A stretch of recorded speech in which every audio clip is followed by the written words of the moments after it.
Dibaliknya nilai unggul metode Fingermatic yang pertama apa Kak? Nilai unggul yang pertama yaitu alatnya selalu tersedia dan tidak perlu dibeli karena kita sejak lahir sudah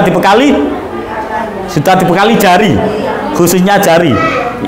Nah, kita jadi nggak usah beli alat apapun, jarang kita sudah lahir sudah dibekali jari. Itu nilai unggul yang pertama. Nilai unggul yang kedua apa Kak? Alatnya tidak akan pernah ketinggalan atau disita saat ujian. Nggak mungkin pengawas atau guru mengatakan tolong jarinya ditinggal di luar. Mustahil gitu. Itu nilai yang kedua. Terus keunggulan yang ketiga, tidak memberatkan memori otak dengan bayangan. Jadi di AJI kita tidak memakai metode bayangan. Kelemahannya apa? Kelemahannya satu, adik-adik ketika sudah membayangkan soal serius, ternyata ada suara gaduh sedikit atau ditegur temannya sedikit, bayangannya mesti hilang. Bener apa salah? Bener. Makanya kita tidak memakai metode bayangan. Ada yang sudah ngalami anaknya seperti itu? Ada? Banyak. Oke. Yang terakhir yaitu kita ajarkan dengan menyenangkan dan juga mudah. Jadi sehingga kenapa kok saya bilang berani menyenangkan, diajarkan dengan cara menyenangkan?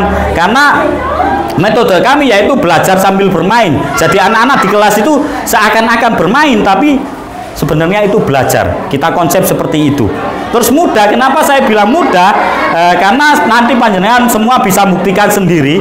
Satu kali pertemuan saja, nanti saya di akhir saya kasih contoh Fingermatic seperti apa. Panjenengan sudah bisa memahaminya seperti itu. Langsung saja, yang itu mengapa harus memilih belajar di AJI? Yang pertama, kita memiliki visi kuat untuk memberikan manfaat kepada konsumen atau siswa.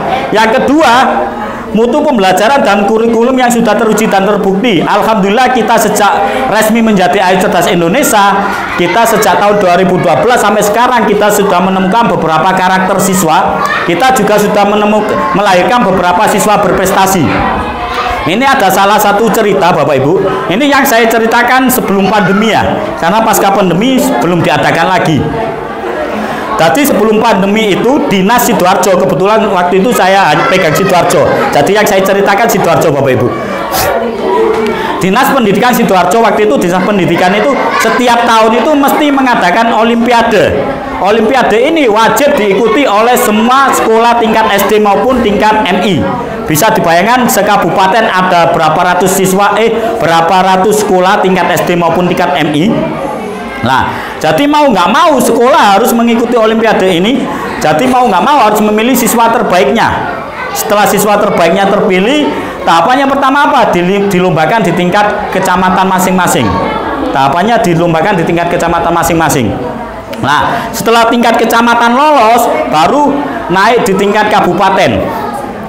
Di tingkat kabupaten lolos baru grand final. Lah, di grand finalnya ini namanya lombanya yaitu Olimpiade 3M. Ya, ada yang tahu lomba Olimpiade 3M? Ada yang tahu 3M? Belum. Nah, ini lomba yang diadakan tiap tahun rutinan oleh Dinas Pendidikan Sidoarjo. Jadi setelah tingkat kabupaten lolos, baru anak-anak masuk ke tingkat grand final. Di grand final sendiri ini, siswa-siswi AJI menyumbangkan 18 siswanya untuk mengikuti grand final. Dan alhamdulillah lagi dari kedua kategori tersebut, juara utamanya keduanya diraih oleh siswa-siswi AJI. Baik dari kategori tunggal maupun kategori ganda, keduanya diraih oleh siswa-siswi AJI. Setelah kami cari tahu kenapa kok siswa-siswi AJI bisa menguasai lomba Olimpiade yang diadakan oleh Dinas Pendidikan, ternyata di perlombaan tersebut, di Olimpiade tersebut ada salah satu model soal yang dilombakan di sana itu nilainya paling tinggi, itu merupakan pembelajaran wajib di tempat kami, pembelajaran wajib di AJI. Kalau di tempat kami kita namakan soal mencongak. Ada yang tahu soal mencongak? Tahu ibunya? Oke. Soal mencongak itu seperti yang adik-adik tadi dikasih soal rebutan jawab. Semisal tambah 21, tambah 12, tambah 13, oke jawab. Tanpa perlu ditulis terlebih dahulu, langsung dijawab. Jadi adik-adik AJI yang sudah terbiasa menggunakan jarian seperti ini, langsung jawab. Nah, siswa-siswi yang belum mengikuti di AJI perlu menyusunnya terlebih dahulu. Nah, oleh karena itu kenapa kok siswa-siswi AJI bisa menguasai lomba yang diadakan oleh Dinas Pendidikan. Itu bukan hanya setahun 2 tahun, tapi 4 tahun berturut-turut perlombaan ini mesti dikuasai oleh siswa-siswi AJI. Nah, dari situ banyak proposal masuk dari sekolah-sekolah. Ada 2 macam proposal. Proposal yang pertama yaitu mengundang untuk tim AJI untuk menyiapkan anak siswa-siswanya untuk Olimpiade tahun depan. Jadi kita sudah beberapa kali ngisi di sekolah-sekolah, mengadakan trial atau tryout olimpiade di sekolah-sekolah. Terus yang kedua yaitu proposal masuk, yaitu untuk dari tim AJI diundang untuk salah satu pematerinya untuk menularkan metode fingermetik ke guru-gurunya. Dan ini sudah beberapa kali kita sudah ngisi di sekolah-sekolah. Tapi waktu itu langsung pandemi sehingga kita belum tahu hasilnya anak-anak seperti apa. Nah, kita sudah beberapa kali ngisi, bahkan tahun 2019 tepatnya di bulan Februari kita kerjasama dengan Dinas Pendidikan mengundang semua kepala sekolah tingkat SD maupun MI, semua kepala sekolah bukan guru lagi. Kita ngadakan workshop, dari tanda tangannya ada ketua Dinas Pendidikan waktu itu yang ngisi materi dari AJI, kita yang dipercayakan untuk ngisi. Nah, itu tahun 2019 bulan Februari. Itu salah satu contoh siswa-siswi AJI yang berprestasi. Yang lain banyak, cuma nggak saya ceritakan semuanya Bapak Ibu. Nah, yang ketiga, jaringan outlet yang tersebar di mana-mana. Seperti yang saya jelaskan di awal tadi, Bapak Ibu, AJI memiliki beberapa cabang yang tersebar di 4 kota besar, yaitu di Surabaya, Sidoarjo, Gresik, dan Mojokerto. Nah, enaknya apa kalau kita punya cabang banyak? Enaknya semisal panjenengan hari ini daftar di sini, ternyata dalam beberapa waktu ke depan panjenengan suami panjenengan pindah dinas atau pindah domisili, anak putra-putri panjenengan tetap mau melanjutkan belajar di AJI, panjenengan bisa memilih AJI yang terdekat dengan domisili panjenengan. Nah, keuntungannya apa Kak? Keuntungannya pertama yaitu anaknya nggak usah mendaftar lagi. Terus keuntungan yang kedua apa Kak? Keuntungan yang kedua, semisal di sini anaknya level 3, ternyata mau pindah ke Surabaya, anaknya mau pilih cabang AJI yang terdekat, anaknya tetap bisa melanjutkan langsung level 3. Nggak perlu mengulang dari level 1 karena semua manajemen kita terpusat. Dari guru semuanya ada trainingnya terlebih dahulu sebelum kita terjunkan. Seperti itu. Itu nilai unggul outlet kita banyak. Selain di 4 kota besar ini, apakah ada Kak? Semisal saya pindah domisili di Bandung sana, anaknya tapi tetap mau belajar, bisa, yaitu kita via daring, via online. Jadi kita selain kita ada beberapa cabang di 4 kota besar, kita juga ada pembelajaran daring atau pembelajaran online. Ada yang siswanya dari Papua, ada Jakarta, ada, bahkan ada 2 siswa kami yang dari luar negeri. Yang pertama yaitu dari Madrid, Spanyol, yang kedua yaitu dari Swedia atau Swiss, seperti itu. Nah, jadi tetap bisa meskipun nggak di 4 kota besar ini, tapi anaknya tetap mau belajar di AJI, tetap bisa via daring. Keempat, kelas dibatasi maksimal hanya 8 anak per kelas. Jadi dalam teori kesehariannya, dalam praktek pembelajaran kesehariannya, kelasnya itu kita batasi hanya maksimal 8, itu maksimal. Cuma dalam teorinya rata-rata 5-6 anak. Nggak seperti sekarang karena kita kelas trial banyak. Jadi kalau waktu pembelajaran resminya itu maksimal 8 anak. 8 anak, cuma teorinya rata-rata 5-6. Kenapa kok kita batasi? Karena pembelajaran di AJI kita pakai metode semi privat. Jadi guru bukan hanya menjelaskan di depan seperti ini, tapi guru lebih ke pendekatan siswa. Setelah kita opening, gurunya opening, buka bareng-bareng. Habis itu guru lebih yang ke pendekatan siswa muter seperti itu. Sehingga kelasnya kita batasi biar maksimal. Kalau terlalu banyak, gurunya nggak bisa maksimal seperti itu. Kelima, jumlah pertemuan cukup intens yaitu 2 kali per minggu. Jadi di sini kita 1 minggu itu 2 kali pertemuan. Satu pertemuannya berdurasi berapa Kak? Berdurasi 1 jam. Untuk satu mata pelajarannya 1 minggu 2 kali pertemuan, satu pertemuannya berdurasi 1 jam. Berarti dalam 1 bulan 2 kali 4 itu ada 8 kali pertemuan. Kak, semisal kurang dari 8 kali pertemuan, apakah pertemuannya hangus? Tidak, tapi bisa diganti. Contoh kecilnya, jam buka kami mohon dicatat, jam buka kami yaitu hari Selasa sampai Jumat. Jam bukanya yaitu jam 4 sore sampai jam 7 malam. Jadi ada sesi jam 4 sampai jam 5, jam 5 sampai jam 6, atau jam 6 sampai jam 7 yang terakhir. Ada 3 sesi. Terus jam buka kami hari Selasa sampai Jumat, Selasa, Rabu, Kamis, Jumat. Nah, semisal panjenengan hari ini daftar di sini, milih hari Selasa dan Kamis semisalnya. Milihnya jam 4 sampai jam 5. Ternyata hari Selasanya nggak bisa masuk, ada urusan lain dan sebagainya. Apakah bisa diganti Kak? Bisa.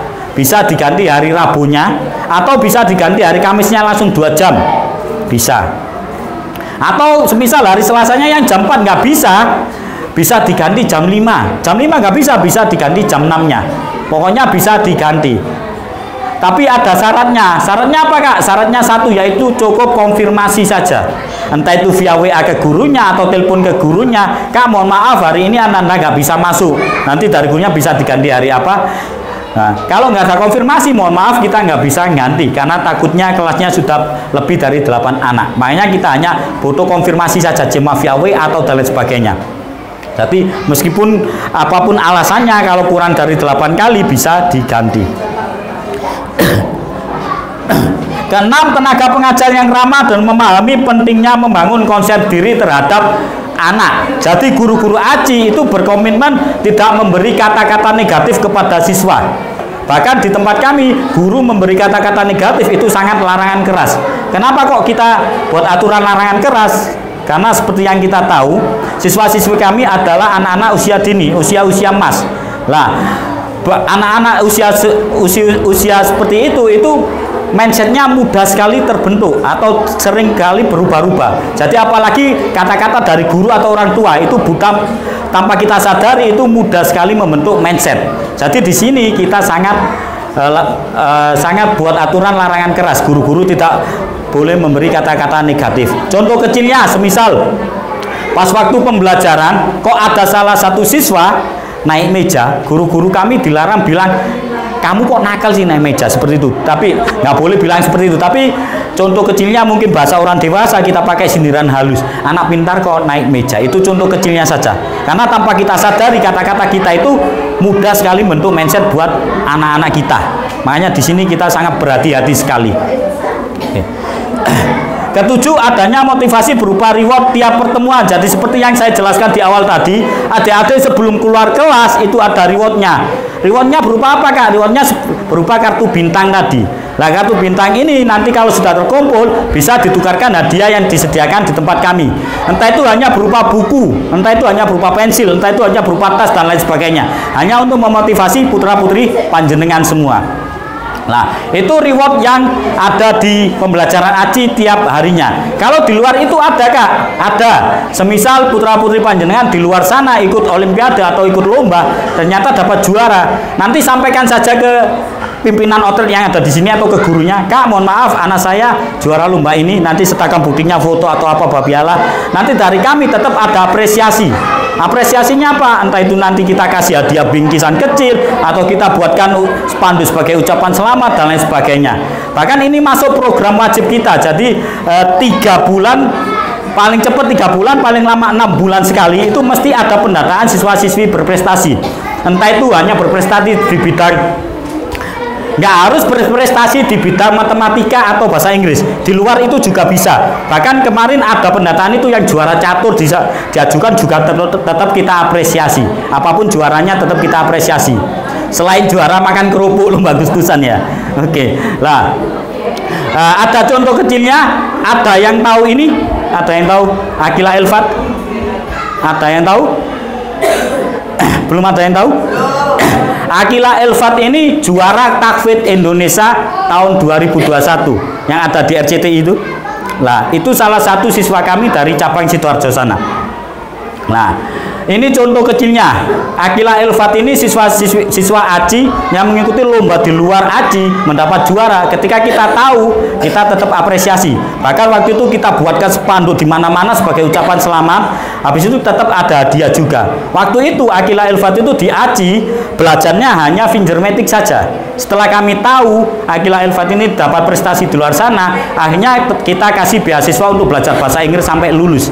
Jadi nggak perlu bayar bahasa Inggris sampai lulus. Itu bentuk apresiasi kami kepada siswa-siswi AJI yang berprestasi. Itu contoh kecilnya. Bahkan di panggung Takfid Indonesia waktu itu jurinya tahu, Kak Irfan Hakim ya. Kak Irfan Hakim jurinya tahu, salah satu Irfan Hakim itu Akila ini pandai berhitung. Di sana di panggung itu dites. Jadi dikasih soal matematika ribuan ratusan, jurinya ngitungnya pakai kalkulator. Akila cukup tangannya gini-gini saja, jawabannya sama.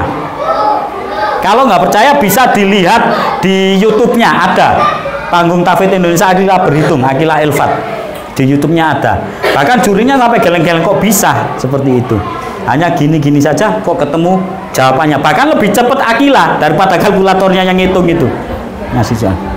Itu contoh salah satu siswa-siswi bentuk apresiasi ACI untuk siswa-siswi berprestasi. Kedelapan, biaya per level saya jelaskan di akhir. Yang kesembilan, yang terakhir, yaitu ditunjang dengan kegiatan outbound yang atau olimpiade yang kita adakan secara rutin tiap tahunnya. Jadi di ACI kita memfasilitasi orang tua kalau pengen tahu anaknya sampai mana, setiap tahunnya kita mesti mengadakan olimpiade siswa. Nah, olimpiade siswa ini yang diikuti siswa-siswi ACI, siswa-siswi ACI yang mengikuti olimpiade ini kita kategorikan berdasarkan kelas terlebih dahulu.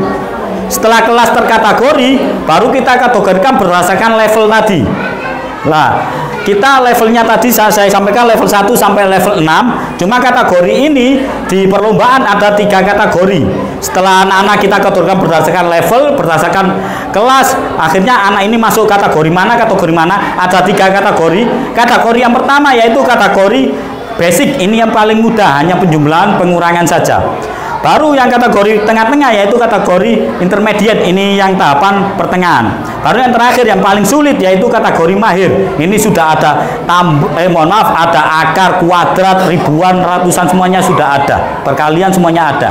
Nah, siswa-siswi ACI yang mengikuti olimpiade ACI setelah terkategori masing-masing, semuanya kita kasih 100 soal matematika, Bapak Ibu. Nah, sebelum saya jelaskan, saya pengen tahu menurut panjenengan semua, kira-kira untuk menyelesaikan 100 soal matematika itu membutuhkan waktu berapa lama? Berapa lama? Sehari. Ada yang lebih lama dari sehari atau yang lebih cepat? 100 soal matematika berapa? Ya? Itu tadi yang saya sampaikan, kalau kategori level basic semuanya sama, 100-nya pokoknya 100 soal. Berapa? Saya kasih yang paling basic, yang paling mudah, hanya pengurangan penjumlahan, 100 soal matematika. Anaknya, orang tuanya. Itu olimpiade orang tua kalau itu. Kalau sekarang saya tanya orang tua, berapa lama waktunya? Semisal orang tuanya yang ngerjakan. Berapa? 1 jam, 1 hari. Jadi di ACI Bapak Ibu, semua siswa-siswi ACI yang mengikuti olimpiade kami, baik dari kategori basic, kategori intermediate, bahkan kategori mahir yang paling sulit, semuanya kita kasih 100 soal matematika. Waktunya hanya kita batasi 5 menit. Waktunya hanya kita batasi 5 menit. Kok bisa? Bisa, nanti triknya di akhir. Selesai. Bahkan yang olimpiade kemarin, juara utamanya menyelesaikan waktunya kurang dari 5 menit, yaitu 3,42 detik. 3,42 detik. Soalnya benar semua jawabannya Bapak Ibu. Nah, cuma ini belum memecahkan rekor waktu tercepat. Waktu tercepat di ACI yaitu tahun 2018, 2,21 detik, ini belum terpecahkan.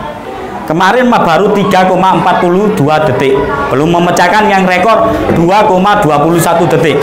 Nah, saya berharap nantinya yang bisa memecahkan rekor ini salah satu putra-putri dari panjenengan. Amin. Oke, Bapak Ibu, itu triknya gimana? Nanti di akhir saya kasih contohnya. Nah, oke. Baik, Bapak Ibu. Terus seperti yang saya sampaikan tadi, di ACI kita ada levelnya, yaitu tahapannya yaitu level 1 sampai level 6. Jadi level 1 apa saja bisa dibaca di sini, level 2 apa saja sampai level 6. Lah, kira-kira Kak, untuk menyelesaikan dari level 1 ke level 2 itu membutuhkan waktu berapa lama? Ini saya jelaskan di sini karena biasanya ada salah paham dari orang tua. Jadi level 1 ke level 2 itu membutuhkan waktu cukup lama, yaitu waktunya 24 kali pertemuan atau 3 bulan. Kenapa kok level 1 lama? Karena ini dasaran. Kita pengenalan jurus, pengenalan metodenya seperti apa. Tapi nanti kalau itu sudah level 2, level 3 insya Allah lebih cepat. Biasanya level 1 lebih lama, bahkan rata-rata 3 bulan, ada yang sampai 4 bulan. Biasanya 4 bulan ini batas akhir, 4 bulan itu. Cuma rata-rata 3 bulan. Cuma ada yang 2 bulan, ada. Cuma ada salah satu yang 2 bulan ada, tergantung kecepatan putra-putri panjenengan. Cuma rata-rata 3 bulan.